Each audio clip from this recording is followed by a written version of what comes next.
Segala ucapan syukur hanya bagi-Mu Tuhan, atas hadirat-Mu yang tak pernah berkesudahan dalam setiap kehidupan kami, atas penjagaan Tuhan yang tak pernah berkesudahan di setiap hari-hari kami. Terima kasih Tuhan, jika hari ini kami bisa ada sebagaimana kami ada semuanya karena anugerah Tuhan. Terima kasih atas kesehatan, atas tubuh, atas segala sesuatu yang Kau berikan kepada kami Tuhan. Kami tidak bisa membalaskannya Tuhan selain ucapan syukur dan datang untuk ke tempat hadirat pada saat ini Tuhan.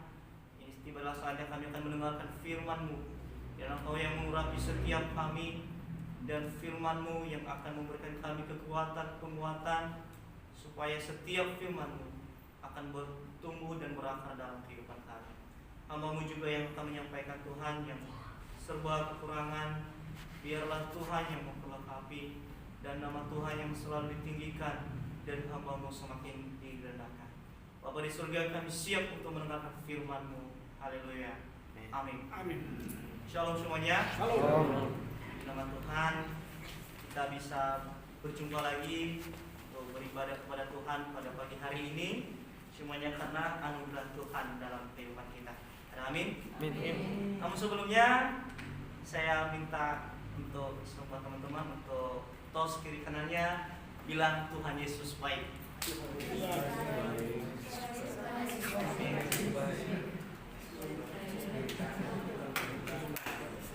Oke, Bapak Ibu, saudara-saudara yang terkasih dalam nama Tuhan Yesus Kristus, saat ini saya akan membawakan sebuah tema, yaitu hubungan Allah dengan manusia.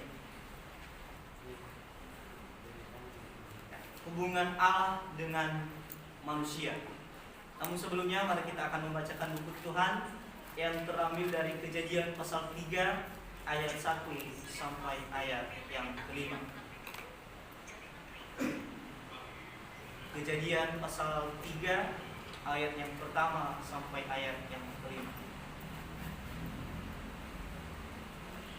Nanti yang membacakan ayat ganjil laki-laki dan genap perempuan sampai ayat yang kelima. Manusia jatuh ke dalam dosa. Laki-laki, ada ular yang paling cerdik dari segala binatang di darat yang dijadikan oleh Tuhan Allah. Ular itu berkata kepada perempuan itu, tentulah Allah berfirman, semua pohon dalam taman ini jangan kamu makan buahnya. Lalu sahut perempuan itu kepada ular itu, buah pohon-pohonan dalam taman ini boleh kami makan. Tetapi tentang buah pohon yang ada di tengah-tengah taman, Allah berfirman, jangan kamu makan ataupun meraba buah itu, nanti kamu mati. Tetapi ular itu berkata kepada perempuan itu, sekali-kali kamu tidak akan mati. Tetapi Allah mengetahui bahwa pada waktu kamu memakannya, matamu akan terbuka, dan kamu akan menjadi seperti Allah, tahu tentang yang baik dan yang jahat. amin. Oke, Bapak Ibu dan saudara-saudara yang terkasih dalam nama Tuhan Yesus Kristus, saat ini saya akan atau kita akan membahas tentang hubungan Allah dengan manusia.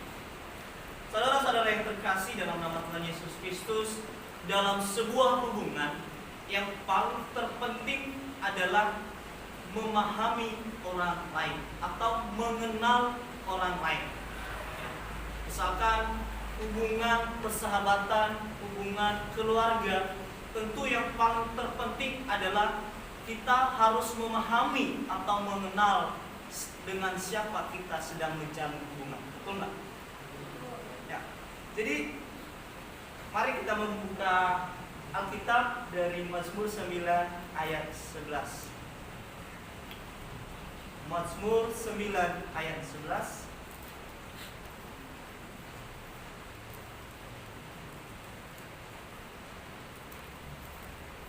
Boleh salah seorang membacakan? Mazmur 9 ayat 11. Orang yang mengenal namamu percaya kepadamu, sebab tidak meninggalkan orang yang mencari engkau. Amin. Nah, artinya orang yang mengenal namamu akan percaya kepadamu dan tak akan engkau tinggalkan orang yang percaya kepadamu. Selanjutnya itu mengenal. Ya. Mengenal ini artinya memahami atau mempunyai hubungan yang intim atau mempunyai hubungan yang khusus kepada Allah. Itu artinya mengenal. Ya. Karena pengenalan ini artinya akan menjadi penentu perbuatan dan tindakan kita. Karena pengenalan akan Allah atau hubungan akan Allah adalah menjadi penentu perbuatan dan tindakan kita setiap hari.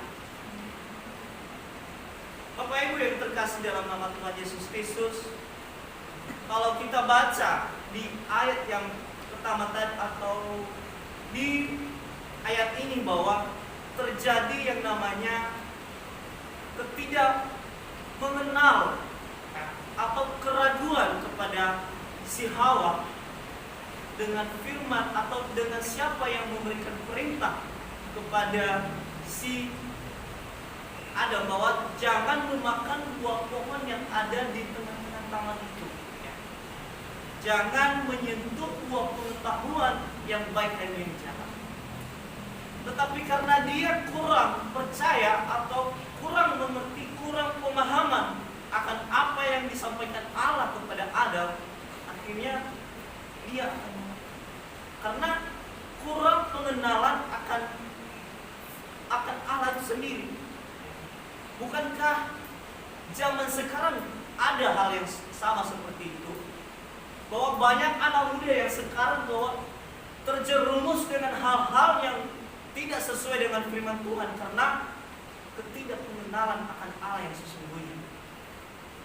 Kadang dalam setiap kehidupan perjalanan hidup kita meragukan Allah.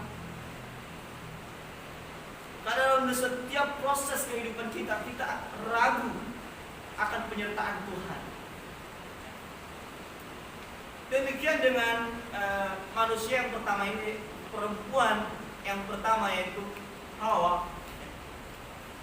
Dia ingin ditipu oleh si iblis.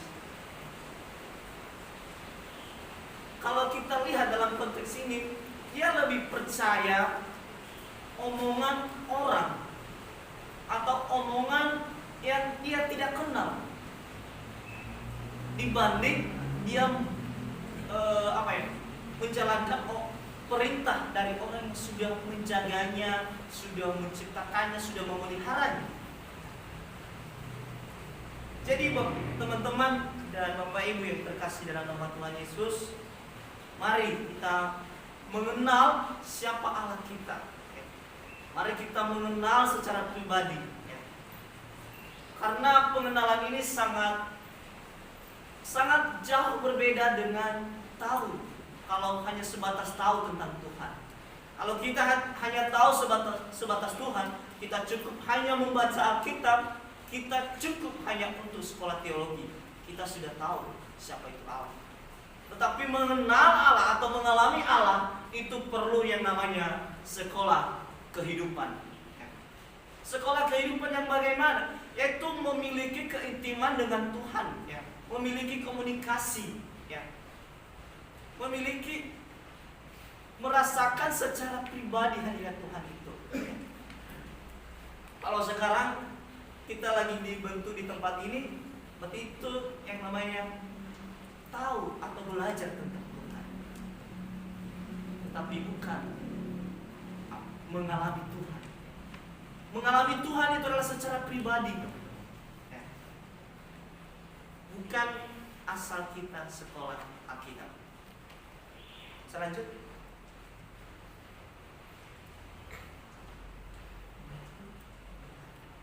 nah pengenalan ini juga sangat berefek dalam kehidupan kita. Boleh salah satu membacakan Hosea pasal 4 ayat 6a.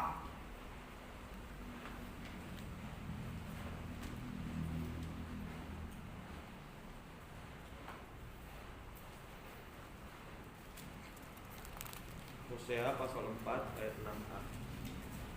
Umatku binasa karena tidak mengenal Allah. Ya, Artinya umat atau orang-orang yang diciptakan Tuhan itu binasa karena tidak mengenal siapa Allah yang sesungguhnya. Bukankah seperti itu si Hawa? Oh, manusia itu jatuh dalam dosa karena tidak mengenal Allah secara utuh atau tidak yakin sepenuhnya kepada perintah yang sudah disampaikan. Akhirnya berpaling karena ada tawaran ini, mungkin tawaran ini karena bagus, tawaran ini mungkin kalau kamu nanti udah makan kamu menjadi seperti Allah. Berarti kan ini kan manusia untuk menjadi sempurna itu, untuk yang lebih sempurna itu sangat tinggi banget. Tetapi mengikuti proses itu, kadang manusia mengeluh, cemas akan proses-proses yang akan terjadi. Tetapi Tuhan mengatakan kepada kita, barang siapa yang taat sampai akhirnya, itulah yang akan memperoleh hidup yang kekal. Katakan amin. Amin. Lanjut, apa yang bisa kita lihat dari ayat 1 sampai ke 5 ini, yaitu ragu akan Tuhan. Ragu karena apa? Karena tipu daya si iblis mengatakan Allah itu bukan Allah yang baik. Ia mengatakan kepada si Hawa bahwa sekali-kali kalau kamu udah makan itu kamu tidak akan mati, melainkan kamu menjadi sama seperti dengan Allah. Wow, amazing. Mungkin kalau kita ditawarkan sekarang bahwa mungkin jangan lakukan ini, jangan lakukan ini. Nah, tiba-tiba ada orang yang baru, orang ketiga dikatakan bahwa ini lakukan ini. Nanti kalau kamu udah lakukan ini, kamu begini dan kamu begini. Lebih instan, lebih cepat prosesnya dibanding mengikuti proses itu. Pertanyaannya yang sering timbul dalam pikiran bahwa jika seandainya manusia yang pertama tidak memakan buah pohon itu,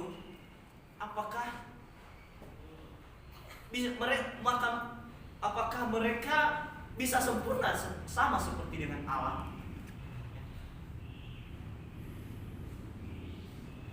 Kalau menurut saya bahwa mereka sempurna. Karena kenapa? Allah menciptakan manusia itu serupa dan segambar dengan Allah. Dan roh yang ada dalam tubuh manusia pada saat diciptakan itu adalah roh Allah itu sendiri, yaitu suci. Tetapi karena mereka sudah jatuh dalam dosa, manusia itu sudah jatuh dalam dosa, akhirnya roh Allah itu mati dalam hidup mereka. Artinya roh yang suci itu sudah mati dalam hidup mereka sejak mereka melanggar dari perintah Allah itu sendiri.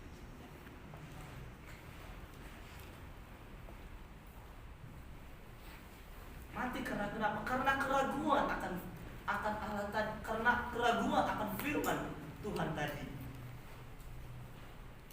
Itu yang keraguannya itu terambil dari ayat 4 dan 5. Dia ragu akan pernyataan Tuhan yang di Kejadian 2:17 ayat 17.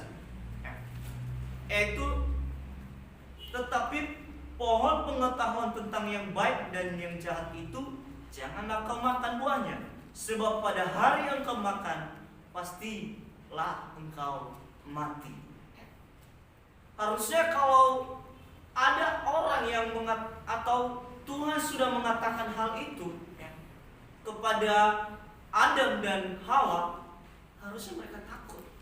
Harusnya mereka nggak mau mendengar kata orang atau kata-kata yang baru dibanding dengan kata-kata yang sudah mereka kenal jauh lama sebelumnya. Mereka udah kenal Tuhan, mereka udah bersama-sama dengan Tuhan.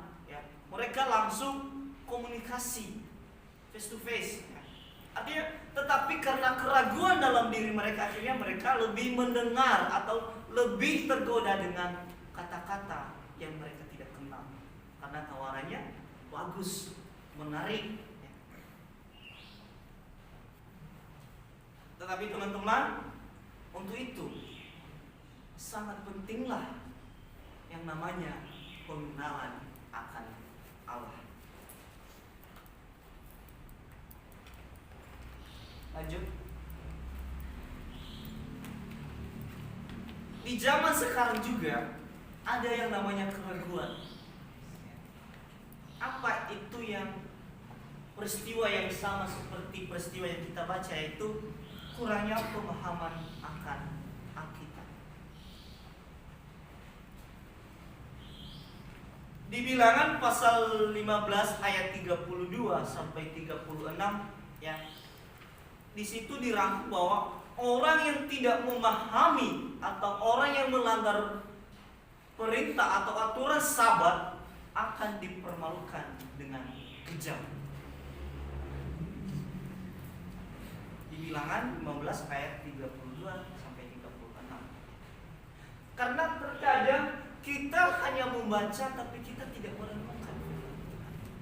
Kita hanya sebatas tahu ini kita iya. Tapi pertanyaannya bahwa bagaimana kita menghidupi atau mengenali Alkitab ini yang sesungguhnya, atau yang menyampaikan firman itu sesungguhnya. Terkadang kita merasa bahwa banyak orang sekarang merasa bahwa kayaknya hukum Taurat itu mengikat, kayaknya hukum Taurat itu kayak membuat hidup kita itu terikat, tidak bebas, atau apa-apa salah, sehingga banyak orang yang mencari jalan pintas, jalan yang lebih mudah karena tidak ada aturan, tidak ada larangan, bebas pokoknya. Makanya sekarang banyak anak muda atau orang-orang yang percaya kepada Tuhan, yang sudah percaya kepada Tuhan tapi mencari yang lain lagi. Kenapa? Karena tidak mendengar sepenuhnya Alkitab ini.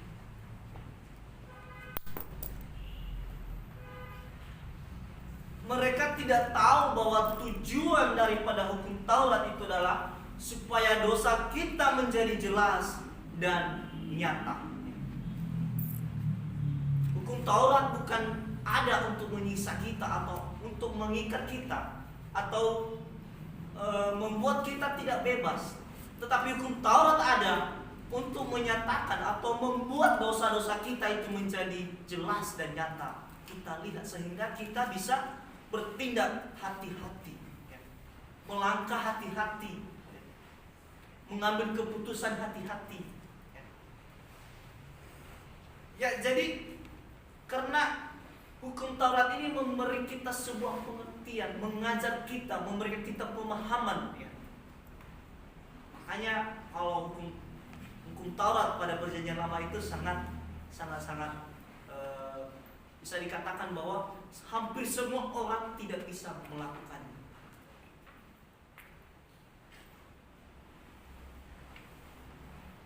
Lanjut.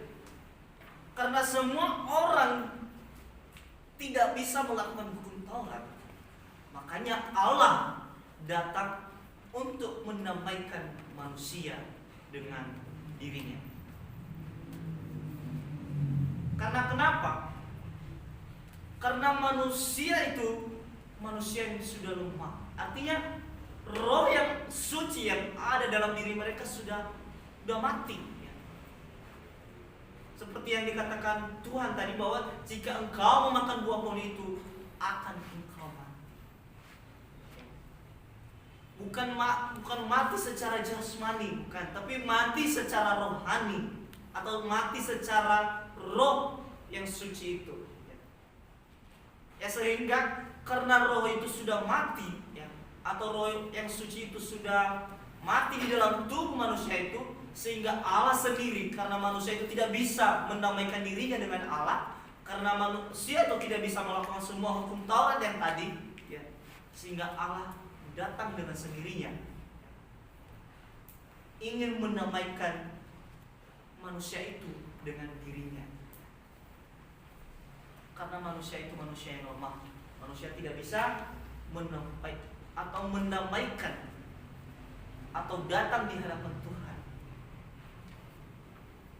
Sebagaimana dikatakan dalam 1 Yohanes ayat 4, 1 Yohanes 4 ayat 8 bahwa barang siapa tidak mengasihi, ia tidak mengenal Allah, karena Allah adalah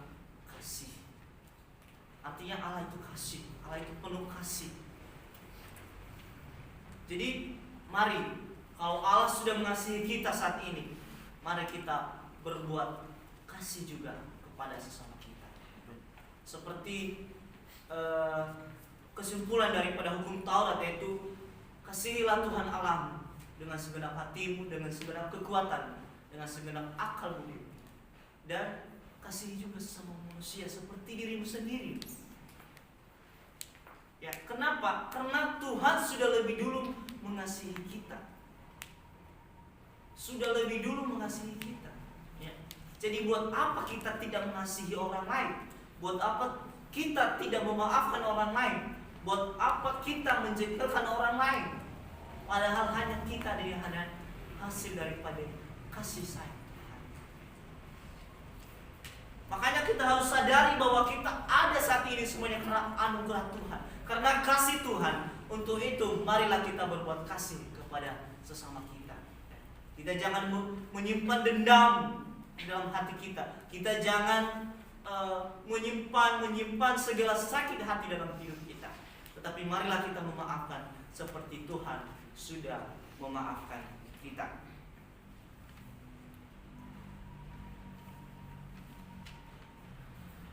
Bapak Ibu yang terkasih dalam nama Tuhan Yesus Kristus,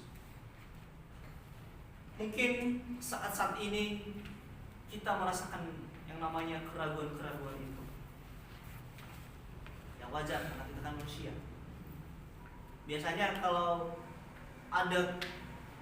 kalau saya itu misalkan saya mempunyai kesalahan, misalkan kemarin saya punya ikut les, tiba-tiba guru lesnya udah menunggu setengah jam.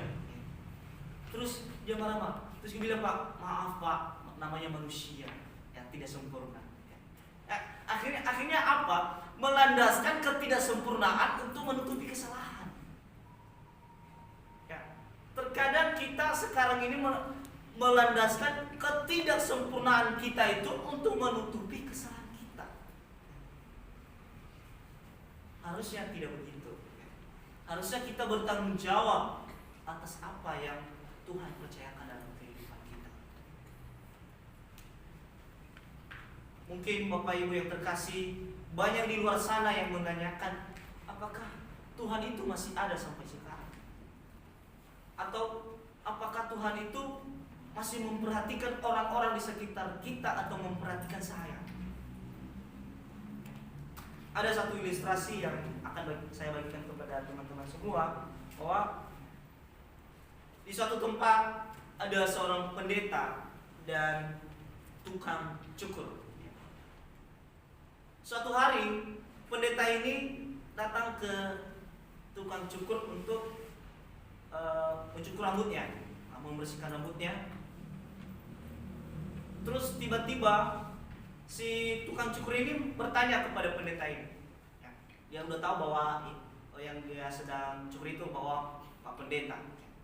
Kalau Pak Pendeta berarti udah tahu semua tentang Alkitab lah, misalkan contoh gitu. Terus dia tanya kepada pendeta ini, katanya, "Pak Pendeta, apakah Tuhan itu masih ada sampai sekarang?" Jawab pendeta itu katanya, "Ada." Terus si tukang cukur ini bilang, "Kalau Tuhan ada sampai sekarang, kenapa masih ada orang yang di luar sana yang berkesusahan, yang memiliki dendam, yang memiliki sakit hati, yang yang meminta-minta, yang memiliki kekurangan? Kenapa masih ada itu kalau seandainya Tuhan itu ada? Kan Tuhan itu mempunyai segalanya, yang punya segalanya." Terus pendeta itu bingung. Ya karena dilema itu sangat sulit untuk dijelaskan secara logika saja. Akhirnya pendeta itu bilang, "Iya ya." Singkat cerita, selesai dicukur rambut, karena pendeta itu bilang dia nggak bisa jawab ya pertanyaan si pendeta, karena pendeta itu lihat juga bahwa di sekelilingnya itu masih banyak orang-orang yang belum berkecukupan, banyak orang yang sakit hati, banyak orang yang terjadi segala sesuatu yang terjadi, yang bunuh diri dan seterusnya. Intinya lingkungan sekitar itu tidak baik-baik saja atau banyak kekacauan. Makanya pendeta itu agak ragu menjawab pertanyaan si tukang cukur ini. Singkat cerita, Pak Pendetanya keluar. Terus Pak Pendeta itu lihat sekelilingnya. Tiba-tiba Pak Pendeta itu melihat seorang pemuda yang gondrong. Terus Pak Pendeta itu bingung. Terus Pak Pendeta masuk lagi di dalam ruangan si tukang cukur tadi. Dia tanya, apakah di sini masih ada tukang cukur? Akhirnya tukang cukur itu marah. Marah kenapa? Karena ini saya tukang cukurnya. Saya sudah lama di sini, udah bertahun-tahun saya di sini. Kok tanya siapa tukang cukur? Saya tukang cukur. Orang barusan saya membersihkan kepala bapak. Kok tanya? Akhirnya apa, saudara yang terkasih? Pak Pendeta bilang, kalau memang benar di sini ada tukang cukur, kenapa di luar pintu sana masih ada yang gondrong? Akhirnya pemuda itu kaget. Orang pemuda itu belum datang ke sini, Pak Pendeta. Gimana saya cukur dia? Gimana saya bersihkan rambutnya padahal dia belum datang ke tempat ini untuk minta untuk dicukur rambut? Pak Pendeta itu bilang, sama dengan Tuhan tadi. Artinya apa, teman-teman? Bahwa Tuhan ada, cuman kita belum datang ke hadapan. Artinya Pak Pendeta itu bilang kepada pemuda itu, sama dengan orang-orang di sekeliling yang tadi, bahwa Tuhan itu ada, cuman apakah orang itu sudah datang di hadapan Tuhan, atau sudah mengaku, atau sudah minta tolong kepada Tuhan atau tidak? Itu pertanyaannya. Bukan pertanyaannya apakah ada Tuhan atau tidak, tetapi pertanyaannya adalah kita sudah datang kepada Tuhan atau belum? Atau kita hanya berendam saja? Atau kita hanya menjalani saja? Atau kita hanya hidup dalam keputusasaan aja? Atau kita hanya mengeluh saja? Teman-teman, jangan tanya apakah Tuhan masih ada, tetapi tanya apakah saya sudah datang ke hadapan Tuhan dengan sungguh-sungguh atau tidak. Sama dengan tukang cukur tadi. Bagaimana si tukang cukur mencukur rambut si gondrong itu, padahal dia belum datang untuk minta untuk rambutnya dibersihkan? Bukankah sama seperti dengan Tuhan? Bagaimana Tuhan memberikan kita sesuatu yang kita ingini, padahal kita hanya tidur, kita hanya diam, tanpa kita melakukan tindakan, kita datang di hadapannya. Kita hanya mengeluh, oh ini banyak tugas, oh ini banyak sekali uang makan, uang administrasi dan seterusnya. Padahal kita tidak berserah kepada Tuhan, kita tidak memohon kepada Tuhan, kita tidak memohon pertolongan Tuhan. Kita hanya ada dalam keputusasaan, mengeluh dan mengeluh terus. Sehingga bodoh artinya kita tidak tahu, padahal Tuhan sudah menjanjikan bahwa jangan pernah takut ya.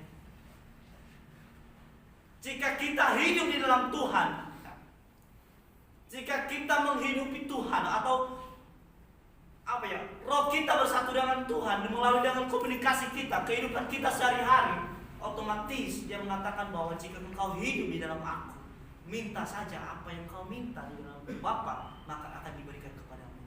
Bukankah itu janji Tuhan, teman-teman? Harusnya kalau kita sudah mengenal Tuhan yang mengatakan hal demikian, harusnya keraguan tidak ada dalam hidup kita. Harusnya kebimbangan tidak ada dalam hidup kita. Harusnya sakit hati tidak kita simpan dalam hidup kita. Harusnya keputusan asaan nggak ada.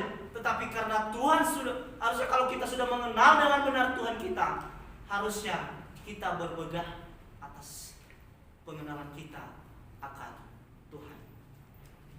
Teman-teman, ayat penutup untuk kita, Yesaya 44 ayat 22. Ayo kita sama-sama bacakannya.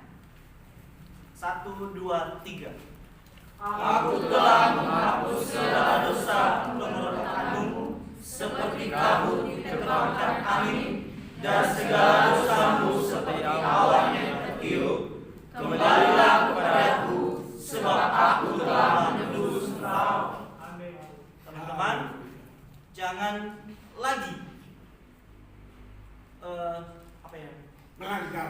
melanggar atau tetap dalam keputusasaan.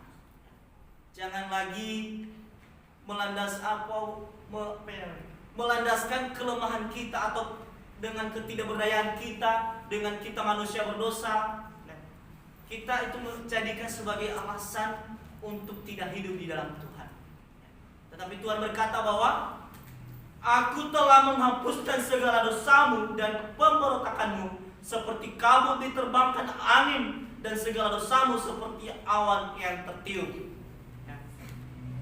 Tetapi Tuhan mengatakan bahwa kembalilah kepadaku, sebab aku telah menebus engkau. Untuk itu teman-teman, ayo kenali Tuhan, kenali Tuhan, dan aku kenali Tuhanku secara benar, karena itu menjadi penentu perbuatan dan tindakan kita.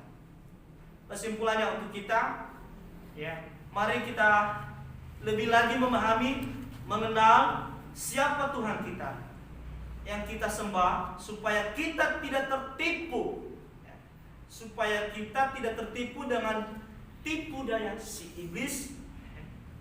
Karena pengenalan akan Tuhan dengan benar adalah keputusan untuk percaya kepada Yesus Kristus. Demikian firman Tuhan pada pagi hari ini. Mari kita bersatu di dalam doa.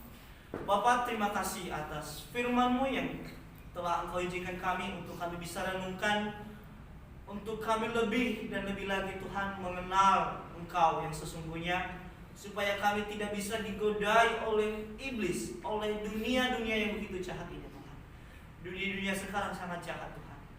Berikanlah kami kekuatan Tuhan, mampukanlah kami untuk tidak berlandaskan lagi tentang kelemahan kami, tentang keberdosaan kami Tuhan, tetapi kami mengandalkan Engkau, bahwa Engkau adalah Allah yang sangat luar biasa dalam kehidupan kami. Bapa, biarlah firman-Mu yang selalu mengajar kami mulai sekarang sampai selama-lamanya. Amin. Amin. Shalom. Shalom.